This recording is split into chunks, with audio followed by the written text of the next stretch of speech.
नमस्कार, आप देख रहे हैं न्यूज़ वन इंडिया। आपके साथ मैं हूं सुरभि तिवारी। तो हमारे साथ चर्चा के लिए शाहजहांपुर से गौशाला गोरखनाथ मंदिर से महायोगी गोरक्षनाथ योगी अजीतनाथ जुड़ चुके हैं। तो अजीतनाथ जी, सबसे पहले बहुत बहुत स्वागत है आपका न्यूज़ वन इंडिया में। जी अजीत जी, मैं आपसे जानना चाहूंगी, आप गौशाला संभालते हैं तो किस तरीके से आपके द्वारा गायों के लिए कार्य किया जाता है, उसके बारे में जानकारी चाहेंगे। जी, गायों की सेवा हमारा धर्म है, हमारा कर्म है जी। और उनको संभालने के लिए जैसे कि जख्मी गाय है उनकी सेवा करते हैं और बेसहारा गाय है उनको सहारा देते हैं जी। और गौ को सेवा करने के लिए उनको मजबूती प्रदान करते हैं। जैसे कि गाय के गोबर से लकड़ी बनाने का कारखाना हम अपने गौशाले में स्थापित कर रहे हैं और जिससे हम गाय को बहुत ही आर्थिक स्थिति से जोड़कर समाज में एक नया काम करने की कोशिश करेंगे तो कामयाब होगी।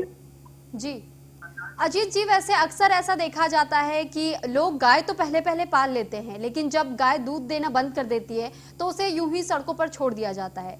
तो आप लोग इस चीज को रोकने के लिए क्या कुछ करते हैं? बस इसीलिए ये हम काम कर रहे हैं जी। हमारे सनातन धर्म में, हिंदू धर्म में गाय के गोबर को पूजनीय माना गया है जी। और उसी गोबर को हम अर्थ से जोड़ेंगे। गोबर से लकड़ी बनाने का प्लांट, बड़े स्तर से प्लांट लगाएंगे और काफी यूरिया बनाने का काम है, मोमबत्ती बनाने का काम है और ये गोबर से गमले बनाने का काम है। कई एक काम हम लोग यहाँ पर करेंगे और कई संस्थाएं हमारे साथ जुड़ी हुई हैं, जिसके लिए हम बहुत मजबूती से काम कर रहे हैं। हमारे गुरुदेव, जो हमारे गुरुदेव योगी आदित्यनाथ जी हमारे गुरुदेव हैं, मैं उस संस्था से जुड़ा हुआ हूँ। उन्हीं के आदेशानुसार, उन्हीं की इच्छा अनुसार मैं ये काम कर रहा हूँ। अजीत जी, तो फिर आपने ऐसे गौशाला के साथ जुड़ने का विचार अपने मन में कैसे लाया? जी, मैं ये तो बचपन से ही गौ सेवा कर रहा हूँ। ब्राह्मण शरीर है हमारा जी। और नाथ जी की सेवा से प्रभावित होने के बाद कुछ मुझे ऐसा लगा कि क्यों ना कुछ ऐसा करना चाहिए जो हमारे भारत को विश्व गुरु मानते हैं, सनातन की देन है, उसको मजबूती प्रदान कर सके। जी। तो अजीत जी, हम आपसे ये भी जानना चाहेंगे कि गौशाला में बहुत सारी गायों को रखा जाता है, तो यहाँ पर आप उनके लिए चारे की व्यवस्था कैसे करते हैं? और आपने संस्था के बारे में बताया कि आपके साथ कई संस्थाएं ऐसी जुड़ी हुई है, तो ये संस्था कैसे काम करती है, इस बारे में भी जरा आप जानकारी दी।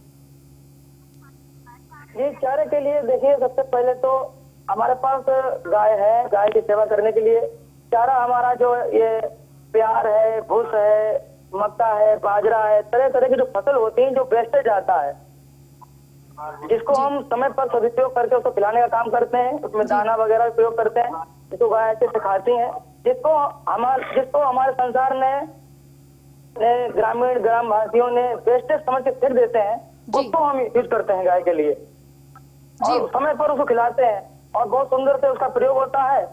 और माननीय नरेंद्र मोदी जी ने जो नारा दिया है, भारत स्वच्छ अभियान, उसके अंतर्गत ये हम काम कर रहे हैं और ये काम उसमें भी बहुत ही ज्यादा हमारा सफल होगा जी। यानी अब आपकी एक तरीके से मुहिम भी कही जा सकती है कि आप लोगों को जागरूक करने का प्रयास कर रहे हैं कि वो भी गायों की सेवा करें, उनकी रक्षा करें। बस यही हमारा उद्देश्य है, यही हमारा।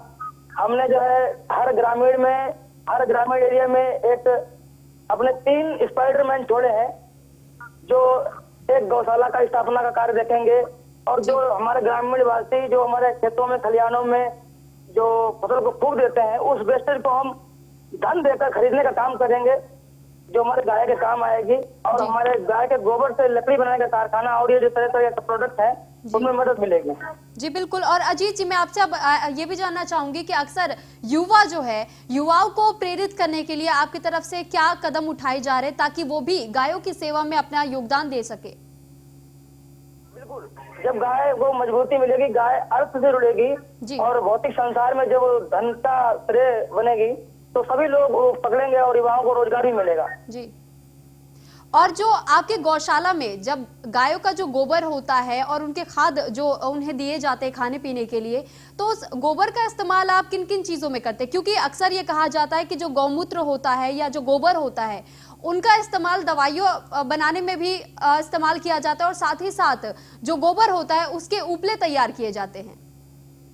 जी, गोबर को उपले बनाने का काम भी है। गोबर से हमारा जो गमले बन रहे हैं, गोबर से मोमबत्ती बन रही है जी, गोबर से यूरिया बनाने का भी काम है जी।